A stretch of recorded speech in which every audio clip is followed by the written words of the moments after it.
ideas are resilient. During the later years of the Cultural Revolution, people had to go underground to not only survive, but preserve the things that were important to them.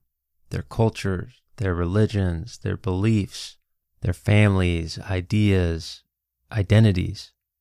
And in a society where it was difficult to overtly go against the state, this was a form of resistance, trying your best to preserve what makes you, you.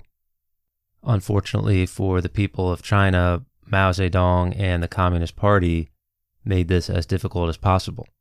Throughout 1970 and 1971, as the Cultural Revolution rolls on, there was a fresh round of purges that would rock China and prove that the Cultural Revolution was far from over.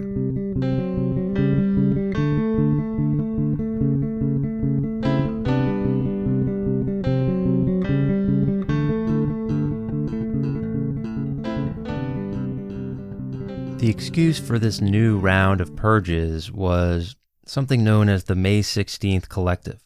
Supposedly this was a rogue organization, grassroots, built up from rightist imperial enemies of China that was set on destroying the ideals of the Cultural Revolution.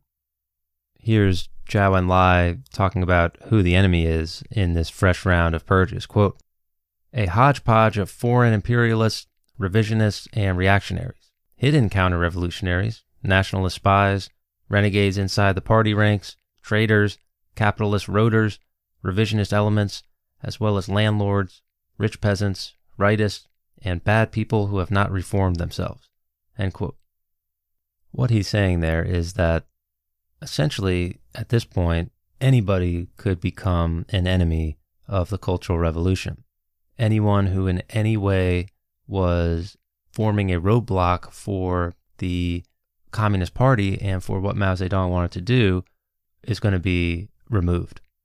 This new campaign also merged with something called the One Strike and Three Antis campaign, and much of this new purge was backlash against people with bad class backgrounds, but also people who had risen too high or achieved too much during the first few rounds of the Cultural Revolution. This included people who had decollectivized and used the chaos of the Cultural Revolution as an opportunity to do their best and survive economically. So, of course, as always, the majority of victims became ordinary people. Historian Frank Decatur discusses how even small economic innovations could be deadly. He's talking about Mao and the Communist Party issuing directives here. Quote, "A week later, on February 5th, it issued a directive demanding that corruption, speculation, and waste also be resolutely eliminated. This proclamation was equally vague, providing no legal definition of any of these terms, meaning that almost every economic activity taking place outside the planned economy could be criminalized, from selling an egg on the black market to using excessive edible oil in the canteen." End quote.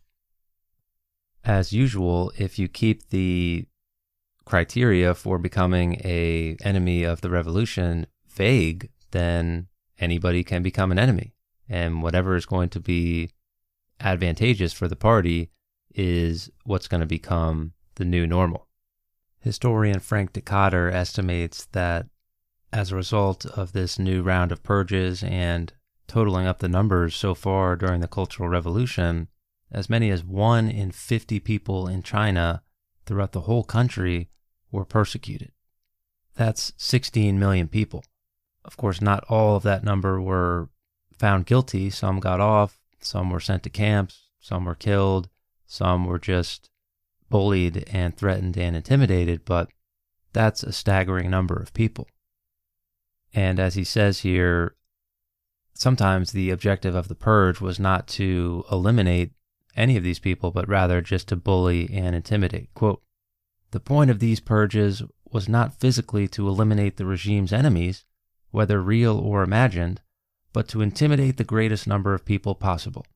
The objective was to produce a docile population by transforming almost every act and every utterance into a potential crime." End quote. As the ordinary people of China suffered during the late phases of the Cultural Revolution in the early 1970s, Mao Zedong became increasingly unhinged and the top levels of the party became increasingly chaotic. So in late 1969, Liu Shaoqi passed away in disgrace. He was kind of like the head of state in China, and this opens up a power vacuum inside the party. Mao didn't want the position for himself.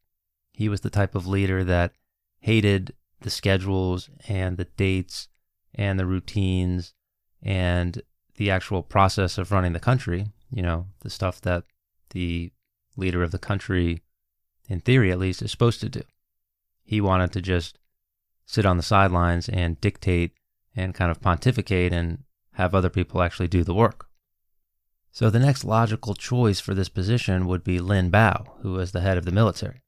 But the problem was Mao was now tremendously paranoid of Lin, and he was upset at how quickly and effectively Lin Biao had deployed the military. Whenever certain areas of the country got out of control, Lin Biao would go in and settle things down by basically occupying them militarily. If you remember the fake struggle with the Soviets and the mobilization for war, Lin Biao did an effective job, at least in Mao's eyes, of preparing the country to war. And Mao was worried, what if this guy turns on me, and what if the military turns on me? Suddenly, Mao began to maneuver in order to get rid of Lin Biao. He put key people in place at different levels of the military, began touring the country, talking to regional leaders about the dangers of Lin Biao and how this guy needed to be removed, and he was basically setting the stage and making sure he had the support of all the key people in the party that he needed. As Mao Zedong was making the rounds in military circles trying to discredit Lin Biao and his family by 1971 realized that they could be in real trouble. Lin Biao's son in 1971 realized that once you get on Mao Zedong's bad side, this guy holds a grudge forever and you will never be able to overcome that. Anyone who ends up on Mao's bad side ends up disgraced, persecuted, or dead. Here's what he said about Mao, quote, "Is there a single political force which has been able to work with him from beginning to end? His former secretaries have either committed suicide or been arrested. His few close comrade-in-arms or trusted aides have also been sent to prison by him. He is paranoid and a sadist. His philosophy of liquidating people is either to not do it or to do it thoroughly. Every time he liquidates someone, he does not desist until he puts them to death. Once he hurts you, he will hurt you all the way, and he puts the blame for everything bad on others." End quote. Of course, Lin Biao's son here, by my estimation, is completely accurate. That's one of the best descriptions of Mao I've ever heard. If you're him, what do you do with this knowledge? What do you do with this insight? You try to kill Mao Zedong. Take out Mao before he takes you out. Unfortunately for Lin Biao's son, the plot was half-baked. It was never fully implemented. Eventually, the family feared that Mao had gotten intel and figured out what was going on. Apparently, Mao had gotten wind of the plot. So Lin Biao and his family rush into a plane and take off for presumably another country, but the problem was they rushed and went so quickly, they took off without adequate fuel, they didn't have a co-pilot, and the plane didn't go very far as a result. It crashed in Mongolia, killing everyone aboard, including Lin Biao. Just like that, the number 2 person in the Communist Party was gone. His followers were purged from the army, and the nation was confused, because this was supposed to be Mao's most trusted ally, and one of the people most instrumental in implementing the Cultural Revolution. Even though many people were confused, many people were also a little bit relieved deep down. Perhaps they were thinking that if Lin Biao was gone, the Cultural Revolution might be winding down. The following year, in 1972, Mao Zedong goes about blaming Lin Biao for many of the excesses of the Cultural Revolution. So a lot of the purges and some of the shifting tides that had happened throughout the revolution, where everyone was confused and no one knew when they were in danger and when they weren't, Mao blamed some of that stuff on Lin Biao. He also restored people in the top echelons of the party who had previously been shunned or shamed or become victims, in large part because he didn't have anyone left that he could trust.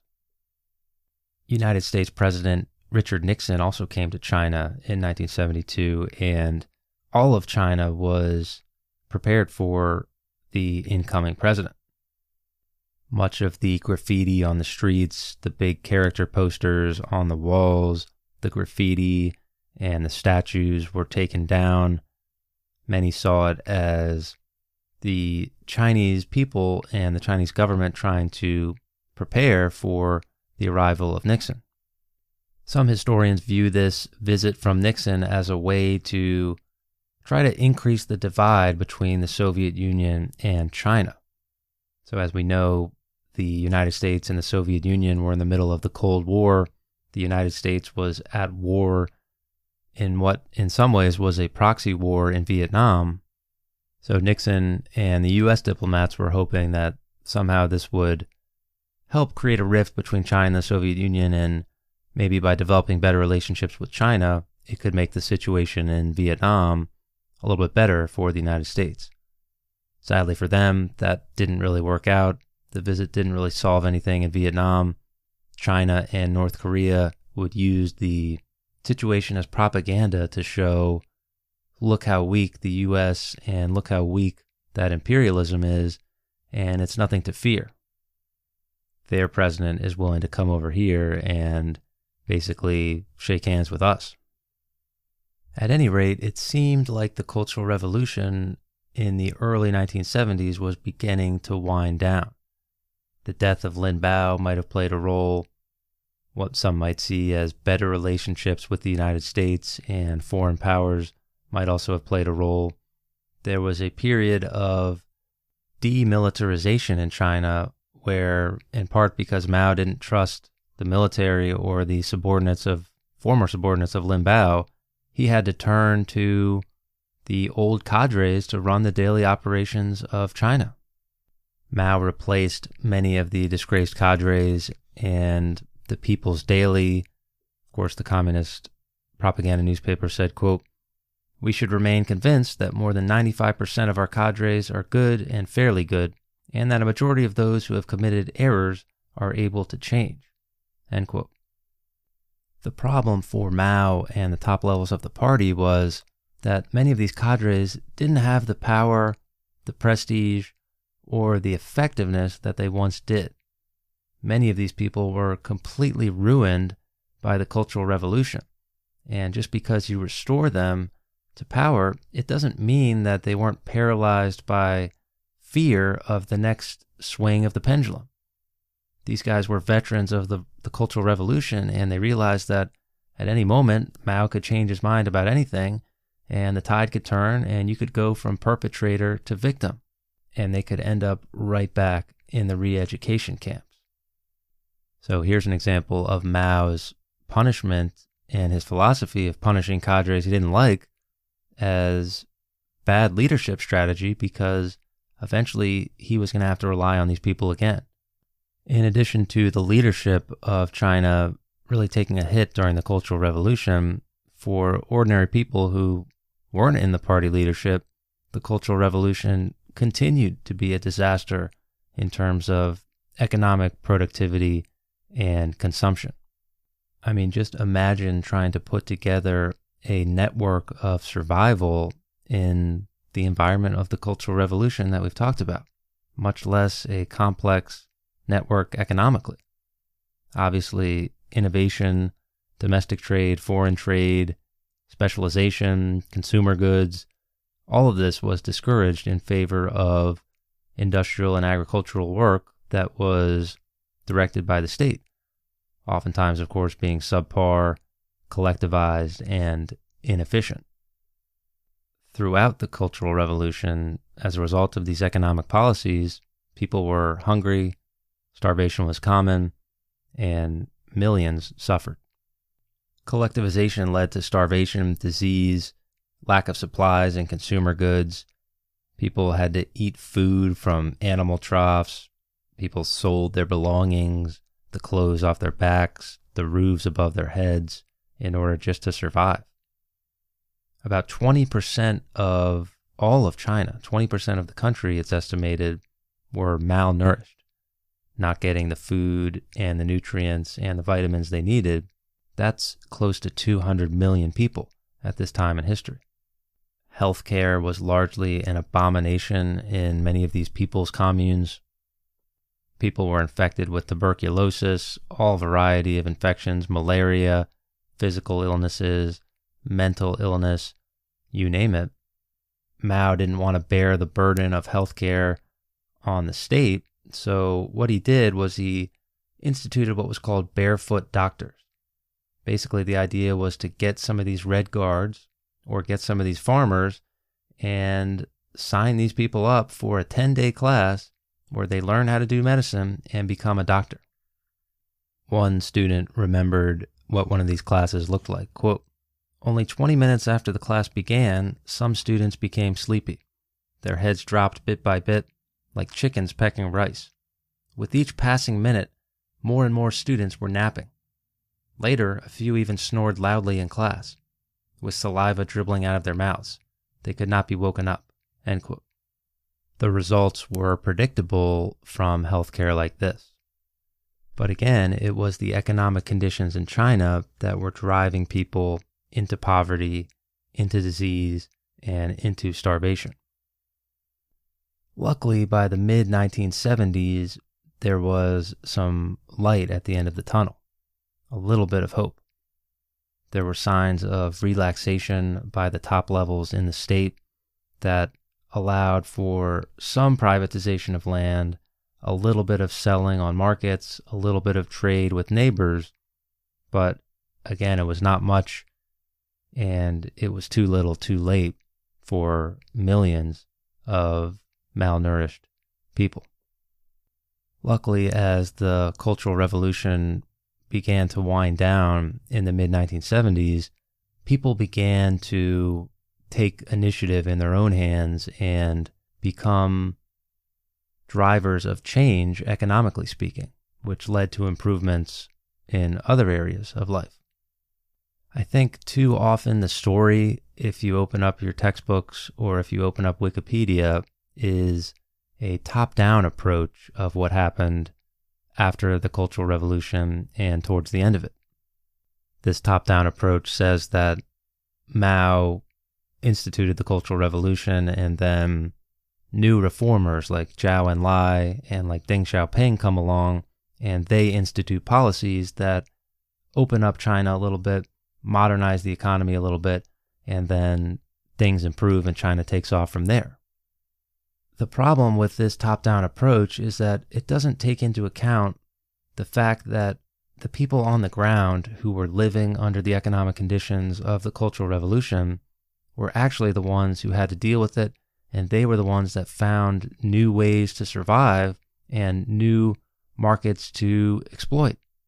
These people had to risk it all in order to make a better life for themselves, and in large part, the ordinary person in China was a bigger driver of change than anything that came from the state. Historian Frank Decatur calls this process the silent revolution, and here's how he explains it. Quote, "Throughout the country, people started quietly reconnecting with the past, from local leaders who focused on economic growth to villagers who reconstituted popular markets that had existed long before liberation. Sometimes a farmer merely pushed the boundaries of the planned economy by bringing some corn to market or spending more time on a private plot.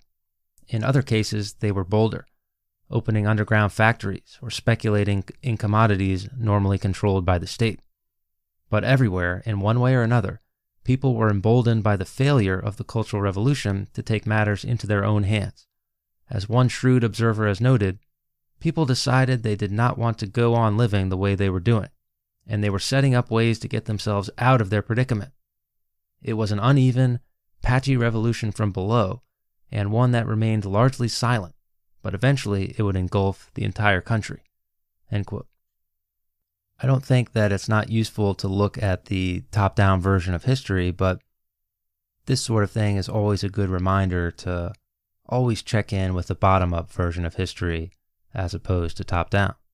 And amidst the suffering and the chaos of the Cultural Revolution, many had no choice but to do everything they could to survive. Some did it out of pure necessity because that's the only way they were going to put food on the table, and many saw an opportunity to do the best they could and really risk everything in a crazy situation. Amidst the constant political infighting of the Cultural Revolution, the purges, and the general chaos, people often tilled their own land, traveled to cities to sell items on their own, worked in secret black market underground factories the state didn't know about, traded freely with neighboring provinces. People specifically farmed cash crops that were banned by the state rather than producing the grain that the state demanded. People who lived near timber, water, transportation routes, or other resources took advantage. Even people who had foreign connections that could be so dangerous and deadly during the Cultural Revolution often took advantage of these connections as they proved useful for trade. Many people ended up bribing local officials if you could find the right official, and the idea was if you could provide the state what they were asking of you, sometimes local party leaders could turn the other way as you did your own business on the black market. Of course, this could be incredibly risky, but many took the opportunity to make a little extra on the side. While it is true that guys like Zhou Enlai and Deng Xiaoping were known as reformers and moderators of the economy at the time, they were looking at some of the stuff that was being done from the ground up perspective and realizing that it could be successful and basing policies on that. In addition to people taking economic matters into their own hands, they often took social and cultural matters into their own hands. As I said at the beginning of the episode, ideas are resilient, and people did whatever they had to do to preserve their families, cultures, religions, and identities. And whatever they did, it was successful because ultimately, at the end of the day, the Cultural Revolution was not able to fully extinguish the four olds in China. Many people lived a double life. Almost two lives, a public life and a private life. This was obviously difficult to do in most places in China, but particularly in the people's communes where privacy was discouraged. And this is exactly why in the communist system, privacy is discouraged, because you can only preserve and nurture the ideas that are important to you in private, especially if those ideas are not matching up with what the Communist Party wants you to be thinking. This concept of people living a double life and trying to preserve the ideas and traditions that they've always cherished was a huge threat to the Communist Party. The Chinese Communist Party knew that this was a huge threat, and they tried to deal with it as best they could. And the fact that they ultimately weren't successful just shows you the strength of an idea and the extent to which it's difficult to completely destroy an idea. Here's historian Frank Decatur discussing this problem. Quote, "The leadership was all too conscious of the extraordinary resilience of the old ideas and institutions it had tried to destroy wholesale after liberation. At the very heart of the Cultural Revolution lay the acknowledgement that despite 17 years of communist rule, in the hearts and minds of many people, the old society continued to exist. Underneath a surface of ideological uniformity lay a world of subcultures, countercultures, and alternative cultures that posed a threat to the Communist Party. In official parlance, once the socialist transformation of the means of production had been completed, a new revolution was required to liquidate once and for all the last remnants of feudal and bourgeois thought, or else the forces of revisionism might very well prevail and undermine the entire communist enterprise. End quote. So that's historian Frank Decatur talking about basically the Cultural Revolution in a nutshell there. It was an idea that began as a way to destroy all of the old ideas that weren't meshing with communism. But unfortunately for the Communist Party, it's tough to destroy an idea, and many people in secret maintained their old ideas, their old traditions, and their old beliefs. So Frank Decatur called this the Second Society. Obviously, you live life according to the communist protocols and you do your best so as not to be persecuted, but in secret, you have a second society where you nurture those ideas and beliefs and traditions. Here's Decatur again, quote, "The second society was not so much a separate sphere as a realm of freedom that continued to exist in some people. Thanks to endless campaigns of thought reform, many individuals learned how to parrot the party line in public, but keep their thoughts to themselves. All of them worshipped at the altar of the chairman, although some quietly maintained faith in their own values, whether religious or political.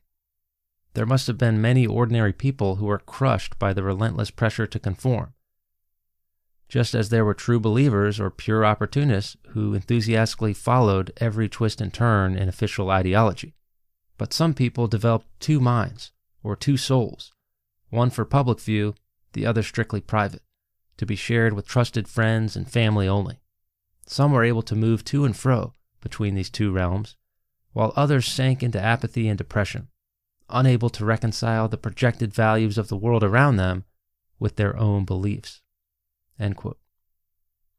Some might argue that the traditional institution that preserves cultures and ideologies and ideas and religions and all that stuff is the education system. Well, obviously in China, the education system was destroyed by the Cultural Revolution. So people had to turn to homeschooling, reading by themselves, hiding forbidden books, and things of this nature to preserve the old order. People copied books by hand, people hid books, discovered them in abandoned storage units, formed underground secret reading groups. People listened to foreign radio, sang in groups, flew kites, became underground artists. All of these are activities discouraged by the state. People joined traveling troupes of actors and singers, Name of the Wind style. And even religions persisted. Many priests or monks or leaders were persecuted, but people still practiced underground where they could find privacy. As the Cultural Revolution destroyed any sense of community, people did what they could to maintain that sense of community. And religion became a more personal experience rather than an organized institutional system. Obviously, as we've discussed, the family unit was under assault during the Cultural Revolution, but you can take a look at the memoirs of some of these Red Guards who had to make very difficult decisions and had to put their family in very difficult spots. But ultimately, the family survived. And if you look at Ji Li Zhang or Ray Yang or any of these old memoirs, while many families were damaged, many families ultimately survived and took pride in that survival. As this was all going on from the bottom-up perspective, in the mid-1970s, Mao Zedong was reaching the end of his life. Toward the end, Mao became worried about dying and having Zhou Enlai or maybe some of these more moderate guys reversing his legacy. In Mao's eyes, if some of these guys modernized the economy or eased the throttle on the Cultural Revolution, that would be the final nail in his legacy. And as we know, Mao was obsessed with his legacy. Unfortunately for the modernizing clique in the party, Zhou Enlai was in bad health as well for much of 1974 and 1975, and he would die early in 1976. Zhou Enlai was well liked by the average people in China. He was seen as more of a moderate and in many ways a victim himself during the Cultural Revolution.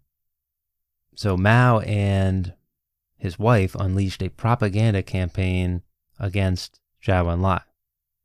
Many people took part, but many people also took part half-heartedly, as they resented again being forced to go through one of these purges, one of these campaigns, and in reality, many people actually liked Zhou Enlai.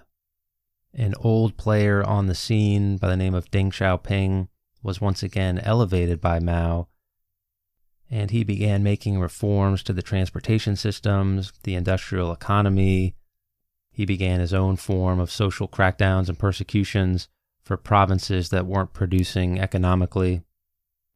Deng Xiaoping, however, was seen a little bit as an associate of Zhou Enlai.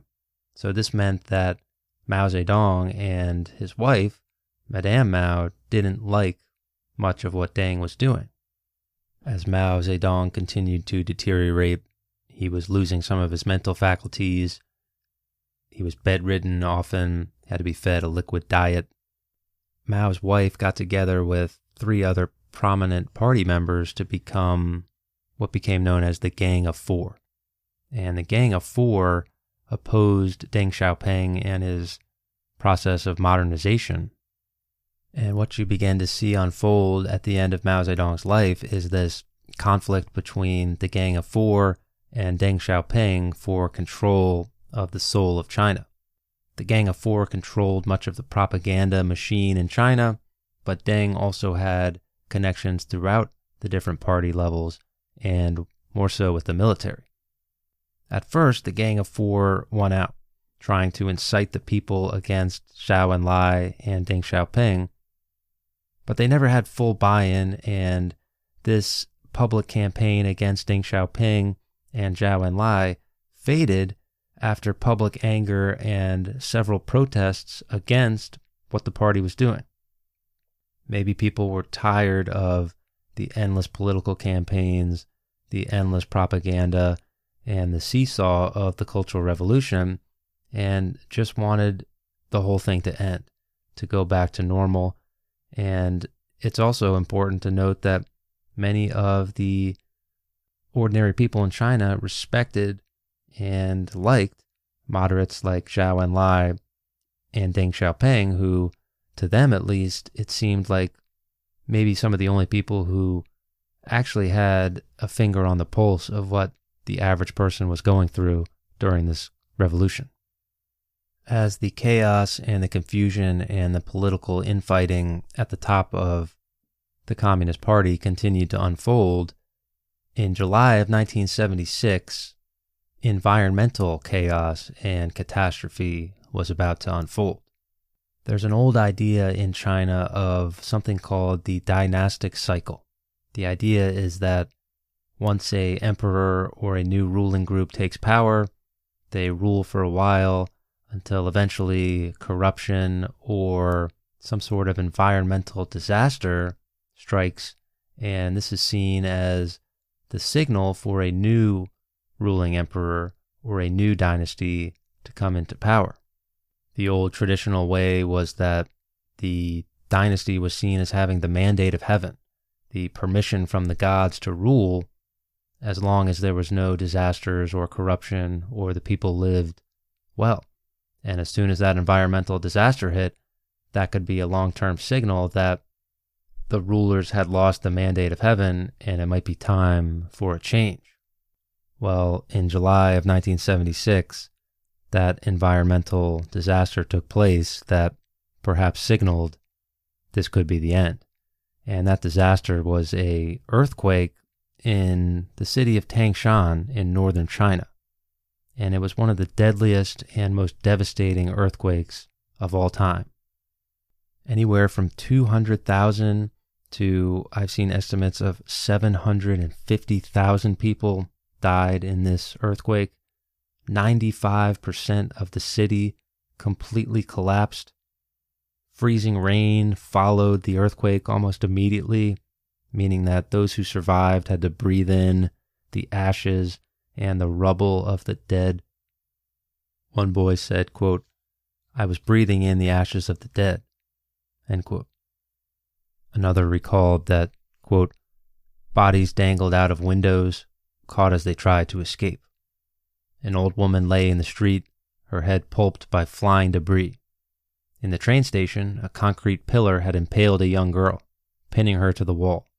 At the bus depot, a cook had been scalded to death by a cauldron of boiling water," end quote. This was a disaster on an unprecedented scale, and as usual, the Communist Party of China was more concerned with the infighting between the Gang of Four and Deng Xiaoping and Mao Zedong than it was about allocating resources to help the people who were affected by the earthquake. Once it finally did get its act together, the party ended up sending help to the areas that were hurt most, that were more valuable to the economy. So rather than helping the most amount of people, they only chose to help areas in the city that might have been useful from an industrial perspective. Who knows how many people died unnecessarily? And if you think that the people in this region of China didn't realize the ineffectiveness of their leaders, or if that didn't spread to other areas of the country, you're wrong. Perhaps completing this prophecy of the dynastic cycle, in September of 1976, Mao Zedong died. Many people were relieved, some were genuinely upset, but at any rate, the Gang of Four tried to ratchet up the propaganda and seize power. Unfortunately for them, they didn't really have the support of the people, the army, or the rest of the party. About a month after Mao Zedong died, the Gang of Four was arrested, the propaganda was flipped, and the people and the party began to blame the Cultural Revolution on the Gang of Four. Obviously, everybody knew the Cultural Revolution was the work of Mao Zedong, but this was a good way to blame Mao without actually blaming him. You could blame his wife, and you could blame this Gang of Four, and it was kind of a way to blame the real person who was responsible without actually blaming him. Because if you're blaming Mao for the Cultural Revolution, you're now insulting the founder and almost the god of this whole Chinese Communist Revolution. Deng Xiaoping, over the next months and years, would work his way to the top of the Communist Party food chain, continuing to hurl the blame for the disaster of the Cultural Revolution at the Gang of Four. Mao Zedong's wife, Madame Mao, would die in a prison cell in 1991, hanging herself with rope made of her own socks and handkerchiefs. Another member of the Gang of Four died in prison in 1992. The two others were placed on house arrest for most of their lives. Deng Xiaoping and the top levels of the party, realizing they had to blame someone, ended that discussion by saying that the Cultural Revolution was 70% good and 30% bad. The 30% bad part, that was the responsibility of the Gang of Four and Lin Bao. They would be the scapegoats for all of the bad things that happened. With Mao out of the way, and with the Gang of Four explicitly blamed for the death and misery of the Cultural Revolution, Deng Xiaoping could focus on a modernizing platform and rebuilding China in the way he wanted to do it. But again, he and the party were basing those reforms on, in large measure, the ordinary people who are the drivers of change. Here's historian Frank Decatur discussing the transition from the Cultural Revolution to a more modern China.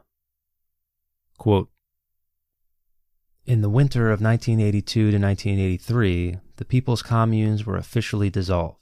It was the end of an era. The covert practices that had spread across the countryside in the last years of the Cultural Revolution now flourished. As villagers returned to family farming, cultivated crops that could be sold for a profit on the market, established privately owned shops, or went to the cities to work in factories. Rural decollectivization, in turn, liberated even more labor in the countryside, fueling a boom in village enterprises. Rural industry provided most of the country's double-digit growth, offsetting the inefficient performance of state-owned enterprises. In this great transformation, the villagers took center stage. Rapid economic growth did not start in the cities with a trickle-down effect to the countryside, but flowed instead from the rural to the urban sector. The private entrepreneurs who transformed the economy were millions upon millions of ordinary villagers who effectively outmaneuvered the state. If there was a great architect of economic reform, it was the people." End quote. Over the next several decades, China became much more modernized economically, but politically and socially, it would remain destroyed by the Cultural Revolution. Although you will often hear about the more modernized economy, China remains an authoritarian state. Many of the political, social, and cultural scars, conflicts, and questions of the Cultural Revolution would remain unanswered. Deng Xiaoping and the party would attempt to answer them at Tiananmen Square in 1989, but that's a story for another day. So in summary, if you managed to make it with me this far in the Cultural Revolution series we did here, you saw all the twists and the turns of the seesaw that was the Cultural Revolution. You saw it began as a revolution against bad classes, people who had bad family backgrounds and were so-called rightists or property owners or imperialists. You saw it shift into a counter-revolution against the establishment and against the party. You saw it shift again into a counter-revolution against the people who were accusing the party. In large part, this was the army stepping in. You saw Mao trying to tone things down and then ramping things up again, encouraging the people to come to arms. You saw China completely out of control, have to go back to the establishment and mending fences, ultimately declaring victory in 1968. You saw the revolution ignited again in 1970 and 1971 by the party purging bad class elements, authoritarian roundups. You saw the military mobilization of the entire country, followed closely by Lin Biao dying and the demilitarization of the entire country. You saw the restoration of some of the old cadres back to their spots, coming full cycle towards the end of the Cultural Revolution. You saw the end of Mao's life, the conflict between Deng Xiaoping and the Gang of Four, and finally you saw the rise of Deng Xiaoping and a new China. But throughout all of those twists and turns, at least those are the big twists and turns that I see, throughout all of that, it was always the people who suffered. It was always the people who were affected the most by the Cultural Revolution, and it was always the people who will remember it the most and ultimately were the ones who drove change. Ultimately, that's one big lesson of the Cultural Revolution, but I often think there's other lessons to be learned here, and one of them is I believe the Cultural Revolution is the key to understanding modern China.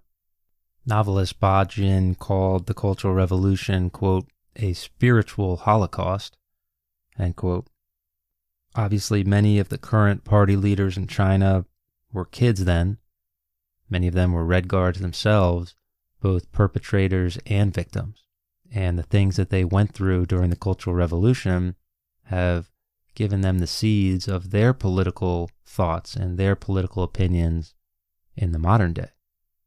A recent article in The Economist entitled "It Was the Worst of Times," states that some of the disenchantment with politics among the current Chinese generation is directly attributable to the randomness and pettiness of the Cultural Revolution.